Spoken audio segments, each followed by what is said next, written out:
Former Republican presidential candidate and radio show host Herman Cain joins me now here in Las Vegas, but his hair isn't getting blown like mine is. That's an advantage, Judge. Yes, well, anyway, all right, Herman. Look, yes. You ran for president. Yes. And these allegations of sexual harassment are Yes. not totally foreign to you. You got hit with them, too. I did. Give me in 30 seconds or less what happened to you and what was the upshot? The upshot was the media piled on.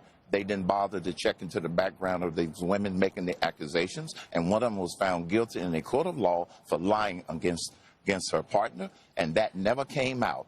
She got paid, and I know for a fact that one other one got paid. But when the media decides that they want to bring you down, they don't care about the background of the people accusing you, and they don't care about the truth. Well, when you say that she got paid to say this about you?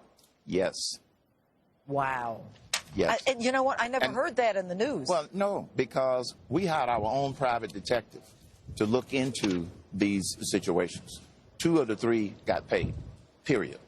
Okay, let's talk about Donald Trump right Yes. now. All right, can you understand how he is constantly defending himself? The more women who come out, and by the way, I had a guy on my show on Justice last night who came in from the UK and said I was on that flight, that first-class flight, and this woman was all over him, and there was a separation, and it didn't go up, and I remember him, and you know nobody seems to care about that. This is what I'm saying that happened to me. The media are not looking at the background or the circumstances or asking the hard questions about the people making the accusations. Okay. That's it. What at this late stage, there's 23 days, what do you tell Donald Trump with 23 days?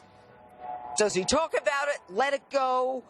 Is he focusing on it too much? Is this starting to be a referendum on sexual harassment in the United States? No, it's not. I will tell him for the next 23 days to do what I told him before he declared his presidency. By the way, we talked. I said, be prepared for multiple lawsuits.